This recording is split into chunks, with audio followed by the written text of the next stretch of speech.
My hair will not cooperate right now. It's Dude, driving me insane. it's like the okay. This is not representative of the week that I've had. Like, I think it's been fine.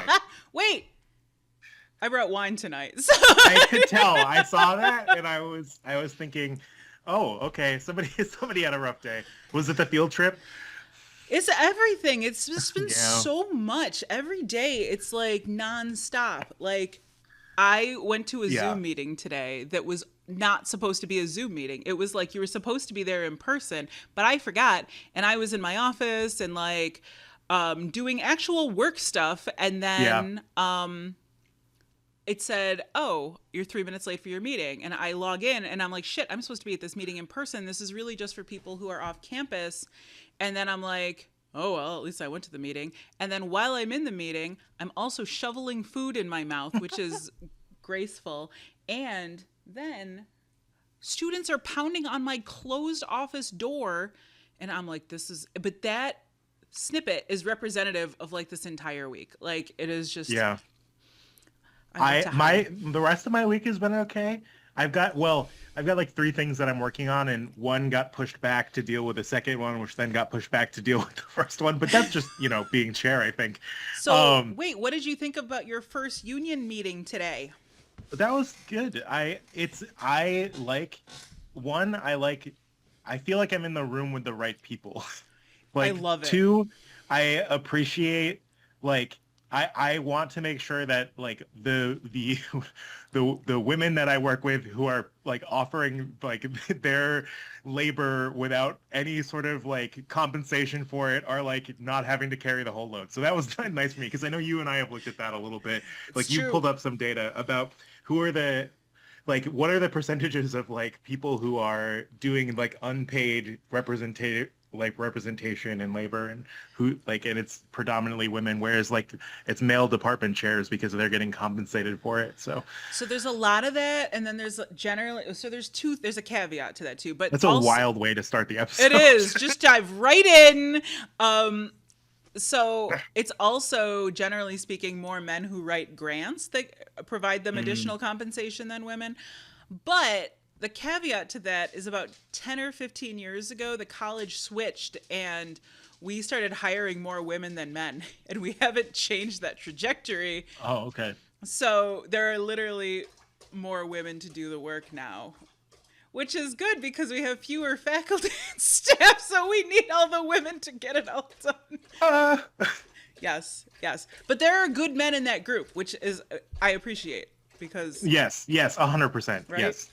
I I liked being there. I will say that my schedule today would have worked if I was two separate people. Like I had meetings that were overlapping in such a way that like I could have done each of them independently, but like I had to, okay, I can only be here for half an hour. All right, I'm gonna be Same. like a little early from this. Yeah. So I went to pick up a van for my field trip today, and like I started getting the sense that my flip flops were about to fail. But I was going to the beach, so that's why I was wearing flip flops, right? And then, so I pick up this giant 12-passenger van, and in my head, I'm like, so what if my flip flops do break? Do I have backup shoes? Answer no. So I took that 12-passenger van to Old Navy where I could buy some cheap ass flip flops, which is what I was then wearing for the rest of the day. Because the threat of having no shoes was too much. It was too much. It was good. Tomorrow, this is true. So you heard some conversation about supporting candidates for a local election that we were talking about.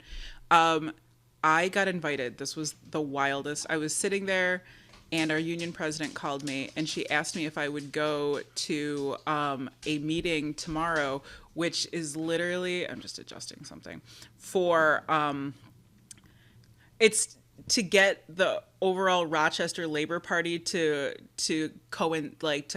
fall together around one of those candidates, and it is at 6 o'clock tomorrow at the International Brotherhood of Electrical Workers. So that is what I'm doing after work tomorrow. I'm going to hang out with the electrical workers and all the other labor union leaders in Rochester. And what a normal Thursday night for me.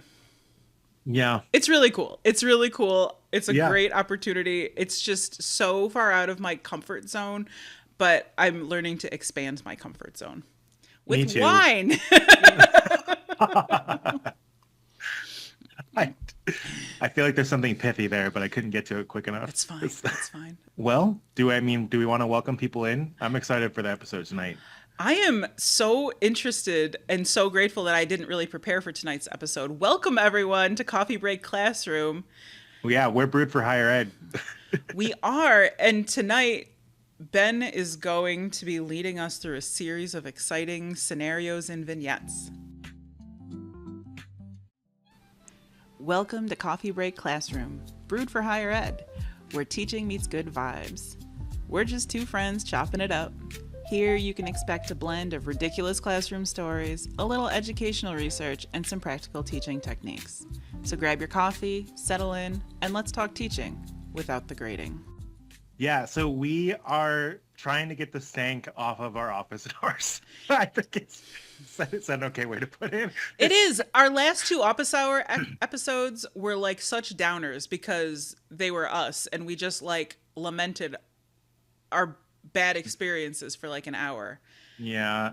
And I mean, I've got some crazy stories for us. And where this idea came from is that I have seen like some people on YouTube who read Reddit stories, and like Reddit is a very dangerous place. I don't necessarily recommend it for people. My But students were reading Reddit to each other in the car ride back from the field trip today. So I got a little, yeah, okay. I got a taste. Yeah, there are, just to explain it for people who don't know, like there's different threads that are associated with Reddit. One of them is like, am I the asshole? And like people write in about their problems to decide like to get the community of people on Reddit to decide if they're the problem or if the other person is the problem. So that's predominantly like what I have like watched, like some YouTubers that I watch for other things, and then they did like some of that, and it's very fun. And there was a story that they read that kind of inspired this, and I might save that one for later because it's later in this episode because it's a little long, very unhinged, and I'm going to ramp up the energy, I think. Fair. I'm ready.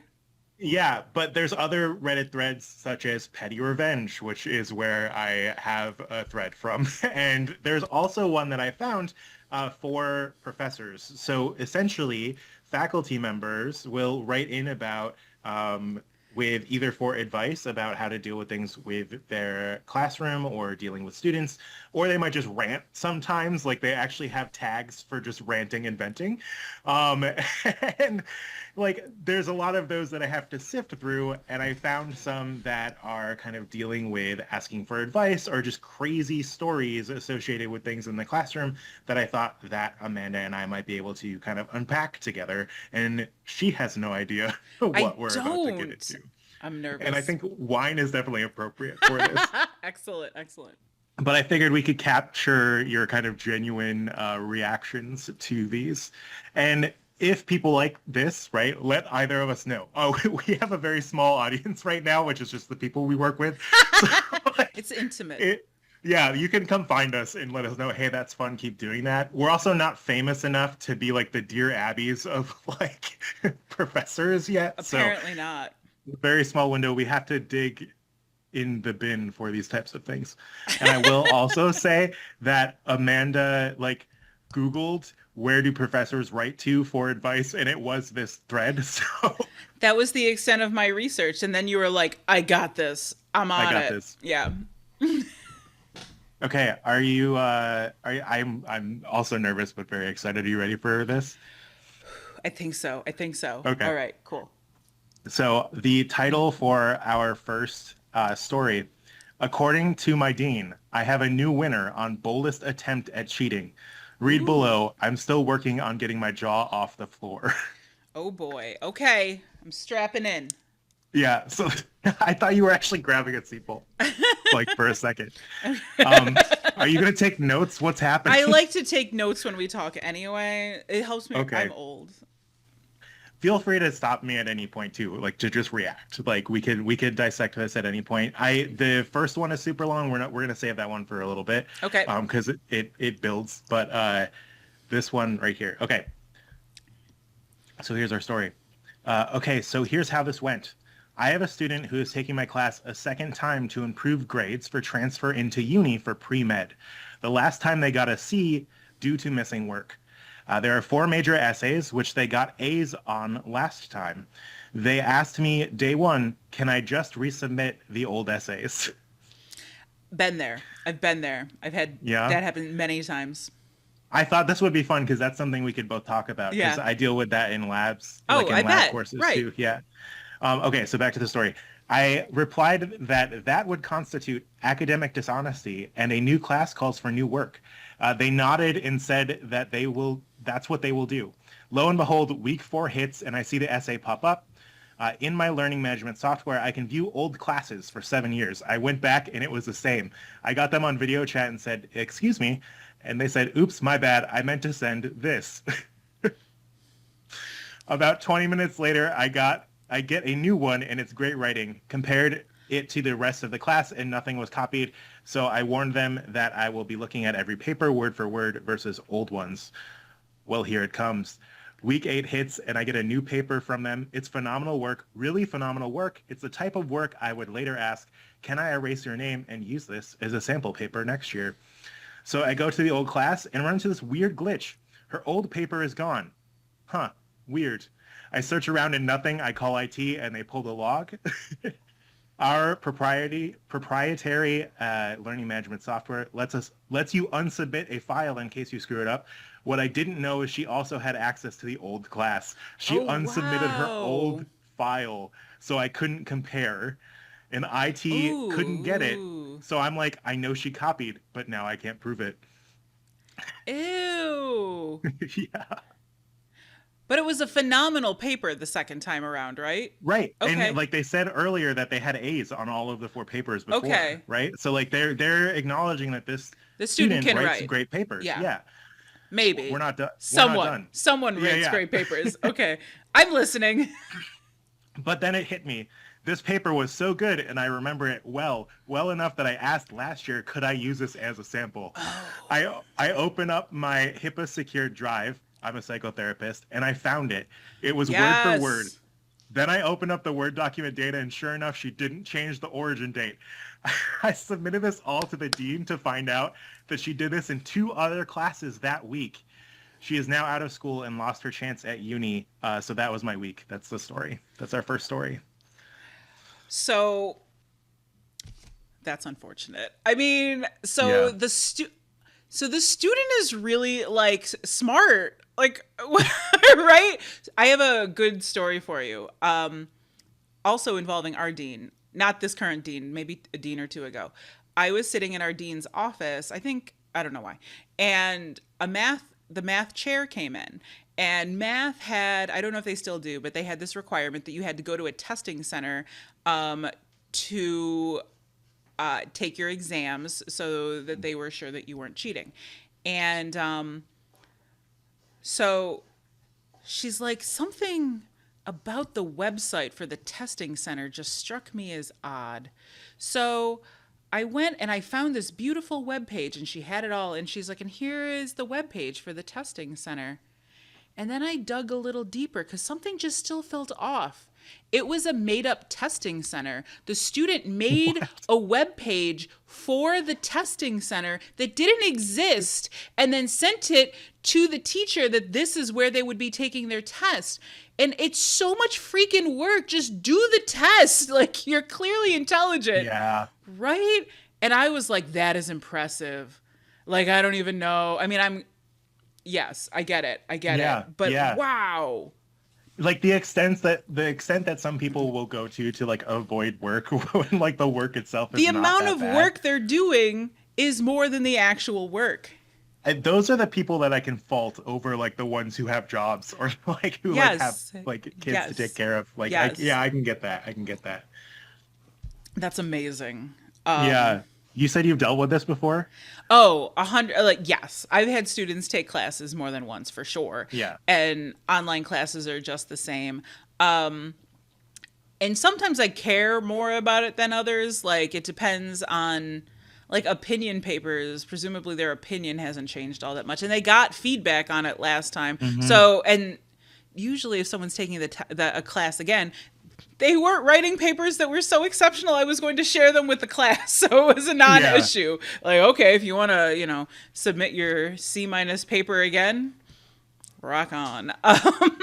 But like final projects are different. Final projects are bigger and more expansive, for sure. Oh yeah, 100%. I would have kind of people redo those. I think when I'm looking at like when we have a lab courses for physics and I'm like, I already assessed your ability to like handle the equipment. Do you really need to show up and like do the cookie cutter lab again? Right. Probably not. Right. And oh my god, I just lost my train of thought. I'm getting old. The wine isn't helping. Um, How I'm not going to ask how many glasses. no, Keep this is the going. first one. This is the first one, I think. So, um, yeah, I think that's amazing. But how, like, so I'm glad that our classes, students can't get into our old classes like Yeah. after like I don't know a month or so. It becomes invisible to students. But like Hmm. presumably they have copies of their old homework. Right. Okay, but she actually got in there and unsubmitted it. That's wild. Unsubmitted it is wild. It Yeah. is. It is. That's like I There know are what you're doing. I know, right? Like that's like being aware of like how guilty or like how that you shouldn't be doing something when you're going and like trying to cover up your tracks. It is. There's a level of intentionality there that's concerning. There were a couple of comments for this one, so sometimes like people comment. That's the people write Yes, in for advice for this. So I pull some comments that I think are good, and they usually filter the good ones up to the top, of so it course. saves me having to like scroll through like 800 responses. But I will say, like when I was looking yesterday, I couldn't find any of the ones that I pulled up like a month ago because everything was so recent. Like people Mm. were putting stuff within like 57 minutes of me like opening up Oh this wow. thread, and they like some of those had 80 comments already. Like people were like engaged there, which is wild. Like I just would not have expected it. Apparently, there's a lot of professors on this, huh? Yeah. What's strange? I'll have to see if I can figure out how many people. Um, but some of the comments here, this is an amazing story, but in my world, it is not the winner. In my previous job, there was a student who bought an essay that apparently had originally been graded an A, but this time the essay got a B. Then the student appealed for a higher grade with the explicit argument that they paid for an A essay. That's awesome. Someone added to that. My favorite was when I had a student that was when I had a student paper that was 90% plagiarized off an internet source. The student's defense was, I didn't copy off the internet. My sister was helping me. She must have done that. So this doesn't happen. So I had a summer class last just recently where four students like completely their paper was 100% AI, and I have a policy that says that students can only use AI in my course with my explicit permission. Like they can ask if they want, and there are certain assignments where I think AI makes a lot of sense. But that it has to be a conversation. Either I'll Hmm. designate that you should be using AI here, or you have to ask. So I had four students who did that. But back in the day, when students were when I first started assigning papers, because we teach science, so generally speaking, I don't read a ton of papers, but I had students copy and paste things off the internet and like leave in hyperlinks and stuff like that. Like it was like, like okay, thank you. I'm really this dumb. I also have access to the internet, FYI. Just sharding. Yeah. Yeah. I've had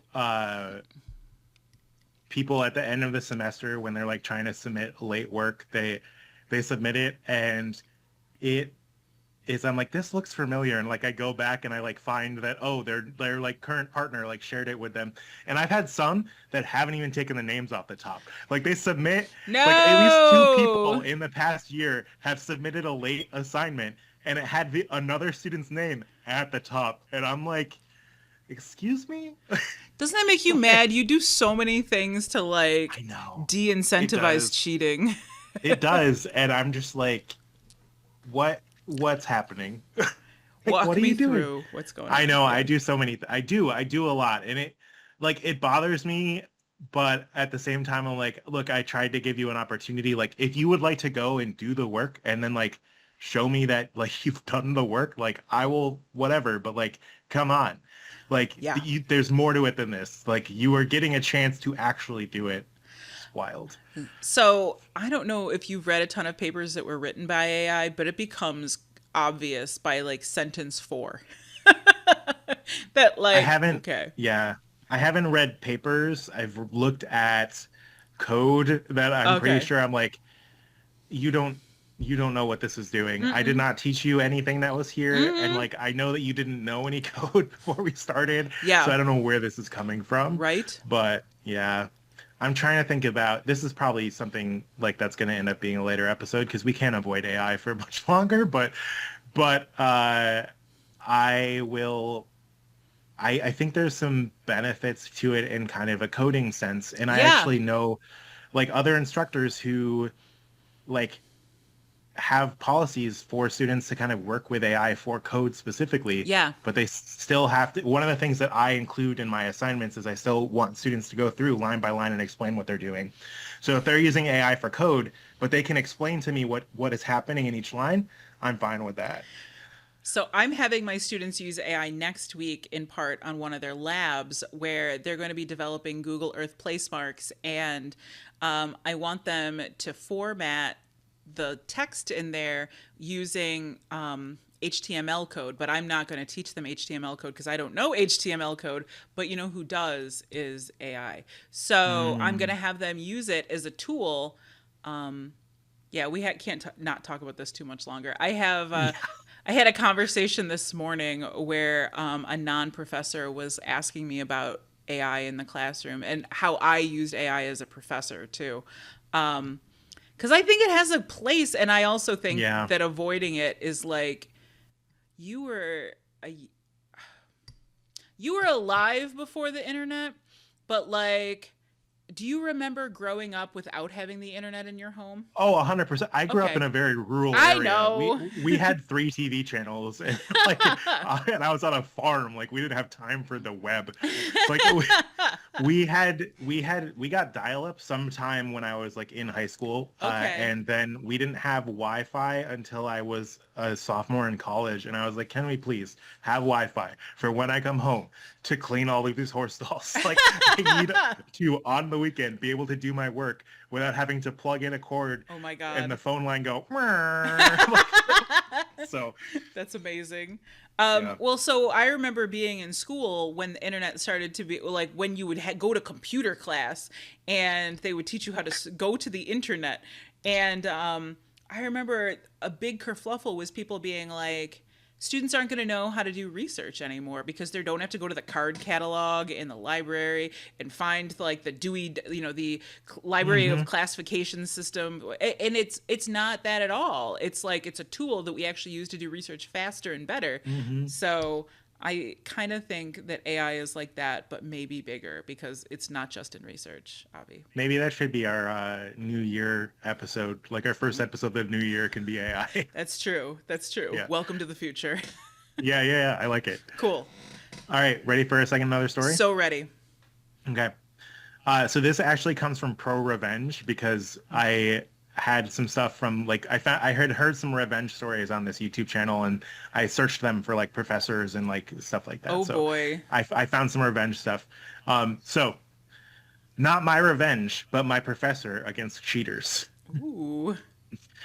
I took the final for an engineering class this morning. Mm. Usually one or two people will go to the bathroom during class. However, for totally unknown reasons, about half the class needed to use the restroom during the exam. Obviously, a vast majority of them were looking up the answers on their phones. This irritated me, but I just stayed focused and barely finished since it was a hard exam. I remembered that there was one particular problem that was only barely related to the stuff we went over in class, where part A was fairly easy, but I had no idea how to do part B. I didn't fret over it too much since that part was only 5 points out of 100. Well, our professor, who is on the older side, and I would have thought was somewhat sorry. Well, our professor, who is on the older side and I would have thought was somewhat ignorant of technology, sent us an email just now explaining his diabolical plan to catch cheaters. What did he do? many of the students in the class use Chegg. Ah, So a yes. website that has, you already know how this is playing out now, a website that has answers to lots of homework questions if you're not familiar. To be fair, I have an account too, though I only used it for studying and checking homework solutions. Anyway, he explained that he was tired of people going to the bathroom and looking up answers on their phones, so he made the question I mentioned earlier as a trap. He purposely made Part B impossible to solve, and about a month before the final, he got a TA with a Chegg account to ask that exact question, which was distinctly worded to be unique. He then created his own Chegg account and answered the question with a bullshit solution that seems right at the first glance, but is actually fundamentally flawed and very unlikely that somebody would make the same Yes. assumptions and mistakes independently. That's awesome. I know. He said that out of 99 exams, 14 of them fell for the trap, and that everyone who had the wrong solution on their exam was given a zero and reported to the university for violating the academic honor pledge they signed on the front. He also sent an email to all the other professors in our department giving them the list of cheaters. Wow. Okay, that last part is savage, but that's Yeah. kind of fantastic. That is epic. Yeah. Wow. I don't think I've ever set up students to cheat because I don't usually assume that they are cheating. Yeah. But like, ew, it I is know. diabolical though. I had like two stories related to this that this made me think of. One of which is oh wait, I think I shared this. I shared this in our test anxiety episode where I had a student come back from the bathroom to ask a question and Yes. said he couldn't find the answer, so it wasn't cheating. Yeah. Yeah. So I one time I used to have this policy that I no longer have because it's silly, but where like you have to take the quiz like when I'm giving the quiz, and if you show up late then you can't take the quiz. And I was doing that Mm, because people were having a hard time getting to class on time. There are in fact other ways to manage that, but that's where I was at that time. And I made that policy specifically because one day I was giving a quiz and then I was kind of wandering around while they were taking the quiz, and I wandered out into the hallway, and one of my students was out there frantically like looking at his notes, studying for the quiz that everyone else was taking, and it just filled me with an existential rage. And then it became a capital bolded statement in my syllabus for several years before I was like, I don't think I should give this one student so much power over me. That's yeah, great. 100%. Yeah. I do have a question on my thermodynamics exam over the summer that I do know is on Chegg and wrong. And I Ooh. leave it on there because it's a take-home test. So like I know when students are actually doing the work or not. And like they it's a take-home test. I can't stop them from using the internet. I'm not Sure. giving them zeros, but Yeah. like they're still losing points for not doing the question correctly. It's like it's wrong. So can you tell? I mean, you can tell then I when can tell, yeah, because the equation that they're using is not appropriate for the system that we're analyzing. And I think that's gotcha. like you're a science enough person to know like Yeah. when if they're using the wrong variables, like the equation that they're using is made for like a control volume instead of a closed system and blah blah blah blah blah. So, if you were, so I teach about several different mineral properties, and then I think one of my short answer questions is like, hey, you discover a new mineral, describe it, describe up to eight of its mineral properties, right? So they then have to go through and describe their fictional mineral. And I can always tell who's using the internet because the internet talks about this mineral property called tenacity, which is similar but not the same as mineral Yeah. hardness. And so it's always like, so why don't you explain what tenacity you would give this mineral? Like, for example, because you have no idea what that even is. So, anyway. And so on ChatGPT now, they have a really specific way of answering like a format where you have like a bold statement and then you have bullets underneath. And like frequently, like my daughter pointed out that there's usually like a hyphenated phrase in the middle of a ChatGPT. Not that that's Because the the only. line broke on the internet, but not when you copy paste it. It's true. It's true. It's Yeah. funny. But yeah, that's clever. I don't know that I've had a ton. I've had siblings take my online class and get suspiciously similar answers to almost every Oh, assignment. okay. Yeah. Students that are siblings. I was Yes. thinking you had siblings taking your Oh, class, no, and no, I no. was like, that feels like a conflict of No. interest. Not yet. My brother is never taking a class with me ever. But I had two pairs of twins, like back to back yes. years, Uh-huh. and like they're it was very funny. I don't think they copied because they would get different scores, but they would alternate, and it was so weird to just watch like they take the same set of quizzes. One would do good on one, and one would do good on the other, and That's wild. I was like, yeah, it was wild. Don't you work together? Like you live together? Did you study together? What's happening? So I've had twins many times where like one is like the smart twin and the other one is not, which is terrible, but totally true. Totally true, unfortunately. All right, we have some comments on this one. Oh, yes. Vast majority of my profs have students turn in their phones and leave their bags at the front of the room during exams to prevent this exact scenario. I've had a couple classes where you can't leave whatsoever until you hand in the exam. That's just cruel. It is. Well, it's just like one of those, again, the accounting things. Like, what are you going to make sure everybody shows you the bottom of their pockets? Like, Right. I'm not going to spend my precious exam time on that. I'm not going to pat you down while you're trying to leave the room. No. The student who did admit to going to the bathroom would then, for the next year of being in classes with me, would leave his phone when he left because he knew I would joke with him about it. Well, that's good. He learned something. I did witness an incident once following a lab exam practical. Earlier that year, the prof had mentioned that the exams stay roughly the same each year, which is why we aren't allowed to keep our graded practical sheets after learning of our scores. In the class following the exam, the prof took us in one by one to walk through our answers and get feedback on what we need to study. It went relatively quick with the exception of 3 or 4 students who walked out of the back room totally white in the face. Turns out said small group of students had tracked down a TA from last year and pooled money to buy the answer key from the TA. Oh, no. What they didn't know is that any TA who has worked with that professor is in on the scheme to catch cheaters. Oh, wow. So essentially, they revealed themselves even prior to taking the exam. That's hysterical. Oh, wow. Yeah, and it says, accordingly, the prof wrote 4 entirely new and unique exams only for those students who he was made aware of were trying to cheat. Needless to say, they failed and were outed, blah, blah, blah there for that one. But So I have done the thing back in the day when I had packed classrooms and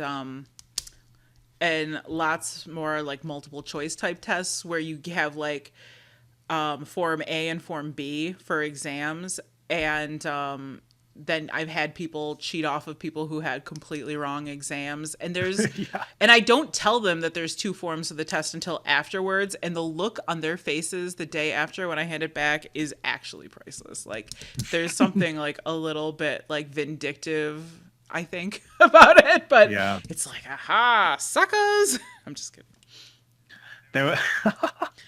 There was another comment here related to like the hard question on the exam. And I'm actually guilty of like having gone through this once, but my thermo class final, the professor had to leave for a meeting that started the same time as the final. Oh, wow. Because he was the dean of the natural science division, so this was a fairly regular occurrence. Since it was a small school and a small class where he knew all of us really well, he trusted us not to cheat. Since he could ruin us if we did. So gave us the exam and said, I gotta go. It should only take you an hour or so. Leave them on the desk when you're done. He comes back an hour and 45 minutes into a 2-hour exam slot and nobody has left. We're all still working on what we later determined to be the same problem. Kind of laughs like, guys, what's the deal? Why are you still here? Walks around a bit, looks at what we're doing, then sits down with a spare copy of the exam and starts working on it himself. Scribble, scribble, scribble. Taps a pencil a few times, scribble, grabs a blank sheet of paper and keeps going. 10 minutes later, he looks up and says, I guess I made it harder than I thought. Just call it, turn them in. That's really funny. That's really funny. Oh my God. I try to do all of my exams ahead of time, like so I know Yep. that they're doable. Mm-hmm. But every once in a while, like something will like slip through the cracks because I'll just change your number and not realize that like upsets the balance of the question. It's true. It's true. Sometimes switching a 5 to a 3 has terrible, terrible consequences. Yeah, it does. That's hysterical. So we had a small undergrad program, and we also had maybe 10 people in most of our upper level classes. And our one of my geology professors would design tests that would take like 3 hours, especially lab practicals. So he would set up rocks in a lab, and then you just had to tell him when you were gonna take it. No one was there. Like, you could take it at 3 o'clock in the morning if that's when you were ready to take it, and you'd unlock the lab, you'd take your test, and then you'd slide it under his door when you were done. And I'm gonna be honest, most people did not cheat. Like, Yeah. most people just did it because I think it was such radical trust that people were like, wow, okay, okay. I'm sure I know over the years there were people who did cheat, but like those people were always found out because it was always like the person who only wanted to take it at 4 a.m. by themselves that like people figured it out. People aren't dumb. Yeah. Yeah. All right. So those are the two Okay. stories I had on cheating. So the other ones are don't. we got a different spin here. Okay. Yeah. Here was a question. Also, this is now from our professors. So, the first one was from. Where was the first one from? Yeah, the first one was from our professors. This past one was from Pro Revenge. This one is back to the professor's thread. Okay. I just had a student answer her cell phone in class. That's the title. I've had that too, by the way. Yeah. Yeah. Yeah, but so here's the story. Like, I figured she might have answered and then left the room to continue the conversation or just given a quick, I can't talk now. But instead, she just kept going on with her conversation.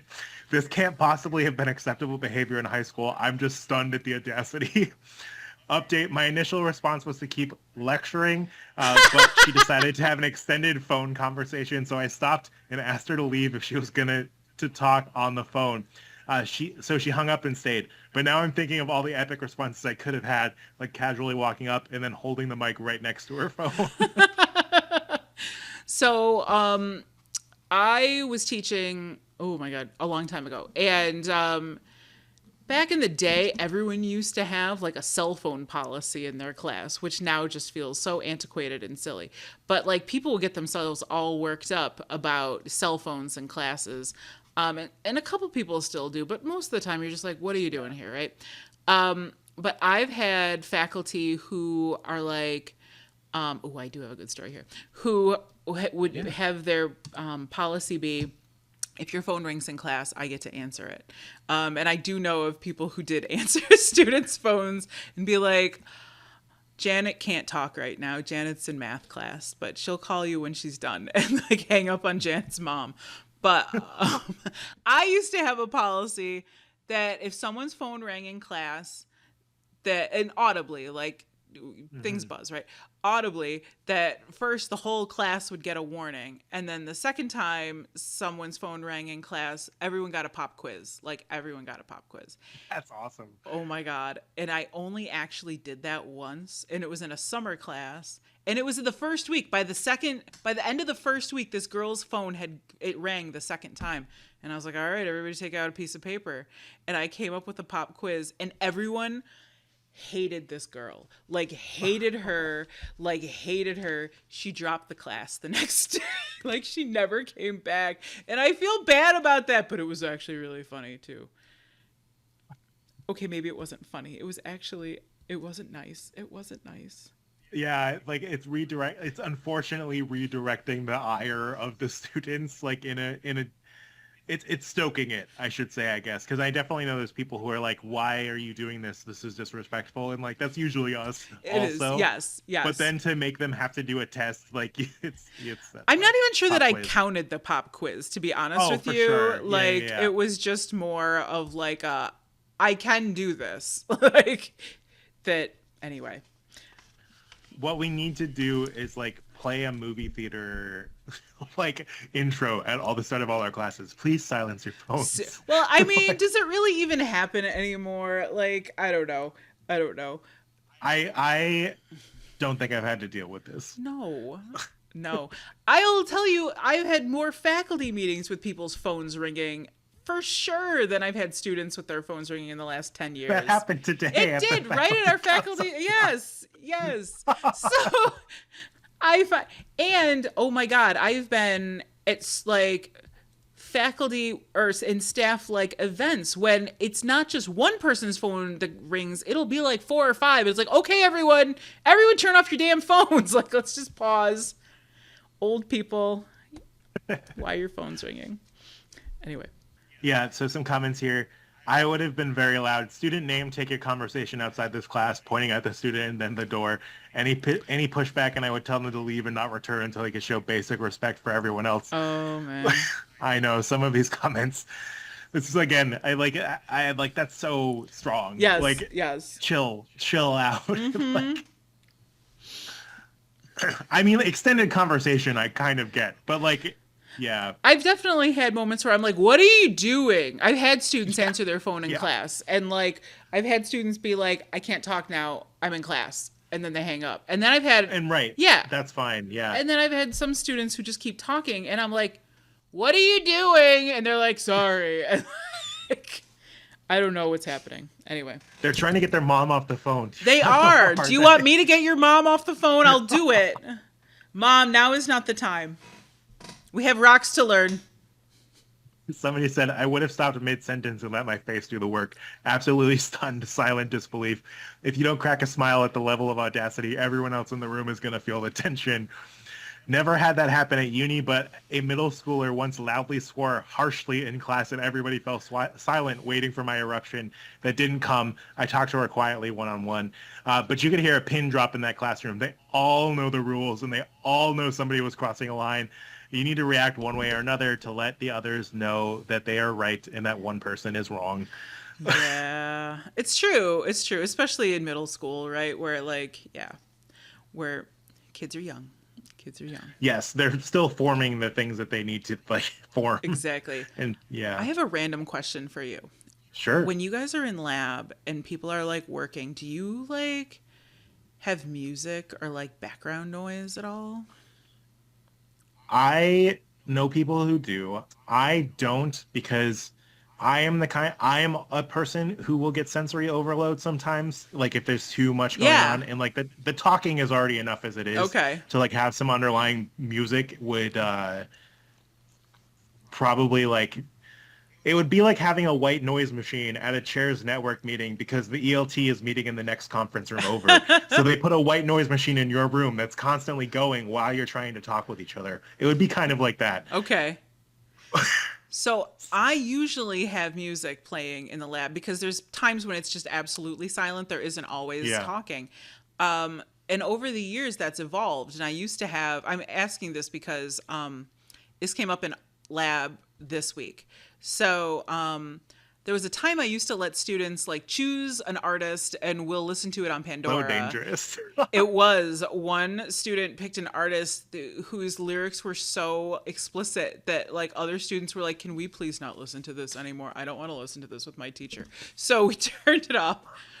And so then I was like, all right, I'm going to let the class come up with something. And one semester, we listened to nothing but cello music for the whole semester. Mm-hmm. And then another semester, we listened to a whole different number of YouTube clips that were like 8 hours of silence punctuated by a loud metal pipe falling. Like... Or like 8 hours of silence punctuated by the Taco Bell theme. Like, I'm not even kidding you. There's a whole bunch of these. They're hysterical. But it like leaves you in fear because like you're working in silence and then you hear a pipe fall and everyone jumps and everyone has a laugh and then goes back to work. And then I'm serious. This was like an extended thing. And then I could just drop pipes on my own. Right? That's true. I told my class this. I have a senior audit student who has a cane, and she's like, I could just throw my cane every once in a while. If you like. And then this week, last semester, I forgot we did this. We started the semester by listening to ADHD focus music. And it's actually supposed to be good for everyone. It's like that universal design principle. But one of my students was like, can we not do that this semester? Because I felt like I needed to be on Adderall the whole time we were in class. Oh. So, I love our students so much. I know. So we haven't settled on a sound yet. because Okay. they when they heard about the 8 hours of silence, they're like, "Can we go back to that?" And I was like, "No, I can't return to that life." You just need to get birds or something. I think you need like waves or birds, like some sort of, yeah. So we switched between the ADHD music and those eagles that we were obsessed with last, Yes. right? Like the live cam from and I've been looking for a new good live cam. I've been unsuccessful so far. If any of our listeners have a really good like naturey live cam that I can play during lab, please send us a message. That'd be so great. I had that on during tests. Like I put on the live cam during my tests and Yes. I would then like when they started feeding the fish to the babies, I'm like, I'm gonna blank screen this. It's a little more gory than like I want people to focus on it. I Right? don't want anybody to complain. There's like intestines everywhere. I don't know. Do fish have intestines? I don't know. Yeah, they like it would just pull out strips from like this head, and I'm just like, what? Oh, Ugh, and okay. then the eagles were like killing crows for a while, so they were like feeding I didn't know. crows. Oh yeah. Anyway, so the search continues then. All right, I have a quick one here, and actually, that might bring us to the end of our episode. I don't Okay. know if you want to do the long one or if we want to save it for later. Well, maybe let's I do. feel like Well, let's see how it goes. I feel like a tease to like I know. led with that. The quick one I wanted to share because I thought it was funny. There's not much to talk about with this one, but just had a student email me to insist she can't possibly record her speech for my online public speaking class, and will just have to write a paper because she doesn't have access to a video recording device of any kind, including phone, tablet, computer, or otherwise. At the bottom of the email, it showed sent from my iPhone. I feel like we talked about this over wine one night. This very one. Oh shoot, yeah, you're right. I might have spelled that one to you. Well, our listeners didn't hear it. No, it's a good one. I like it. Yeah. I like it. I'm gonna actually start for my final projects having students record them, even if it's Me just like a too. voiceover, right? Yeah, I'm doing the same thing because rather than me having to like judge them at our engineering day when like Yeah. there's a bunch of other stuff going on, like they can just present their posters for fun. I don't have to worry about them being graded by other faculty and not getting a chance to like talk to them about their work. Yeah. Like they can record it. Yeah. Anyway, cool. I want to hear the long one. Yeah, let's do that. Let's Okay. do that. All right. This is the one that inspired like me doing this. So Okay. this is where this came from. This is a story that I heard from Smosh Reddit stories. So this is from Petty Revenge. So the Okay. subreddits are all r slash and then like something. This is from r slash Petty Revenge. Okay. Here's the title. Refuse to teach? I'll make you rewrite your whole class. So this is actually from a student about an instructor. Okay. Yeah. So back in college, I was getting a degree in journalism and I only had a few classes left. One of the classes was mass communications, which was taught primarily by a professor I cordially detested. Let's call her Jen. Cordially detested. All right. Cordially I detested. love that. Jen was a longtime media professional who believed that the best way to teach was to tell us anecdotes about her experiences in radio. The problem being that she did this at the expense of teaching the material and then tested us on the material. Oh no. So she'd spend 3 hours a week bragging, then expect us to study the material on our own. Asking her about the material led to tangents about her professional life. And if you could catch her in her office hours, she'd do the same. Oh my god. Yeah, I know people like this. I do too. Yeah. So, with no choice but to take yet another class with her, I signed up for her mass communications and settled in. Now, there was immediately a problem. There was no book for the class. There were no handouts. It was just Jen in PowerPoint. Oh no. The format of the class was Jen would click next slide, tell us a story about her life, and if we were really lucky, she'd read the slide and the story would correlate. Yes. I feel like I've been in some of these I was classes gonna too. say. Yeah. There was only 2 graded assignments, the midterm essay and the final exam, which is already like a bit of a problem. But now I can write 1,000 words about anything, so the midterm didn't concern me. But the final was going to be the test over the slides she so glibly glossed over. Oh my goodness. About a week before the final, she tells us the rules. We can have 1 sheet of notes. And she won't allow anyone who asks a copy, and she will allow anyone who asks a copy of her PowerPoint to study. My dad told me a story once of a student gaming an open notes test, and I had nothing to lose, so I raised my hand. Can the notes be front and back? Jen says that's fine. Do they have to be our own notes? No, Jen says we can get together, swap notes, all that jazz. Handwritten or typed? Well, now she's getting annoyed and says either is fine. Going for broke, I ask one last question. Are there any formatting restrictions? No, she says, and then I thank her and let her go back to bragging. Oh, Naturally, boy. I asked for her PowerPoint, went home, spent 3 hours copying and pasting every single slide worth of text onto a 5-column, 4-point font, single sheet of paper front and back.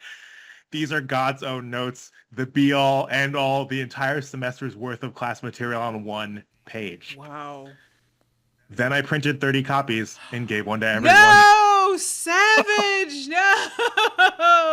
Wow. I told you this is on petty revenge. That's amazing. This is very much petty revenge. The class tested half one week, half the next. After the first test, Jen came back and held up the exams and said, "Whose notes are these?" I raised my hand. Yours. Yeah. And that's very funny. And you just thought you'd share these with 30 of your best friends? Well, you did say that we didn't have to use our own notes.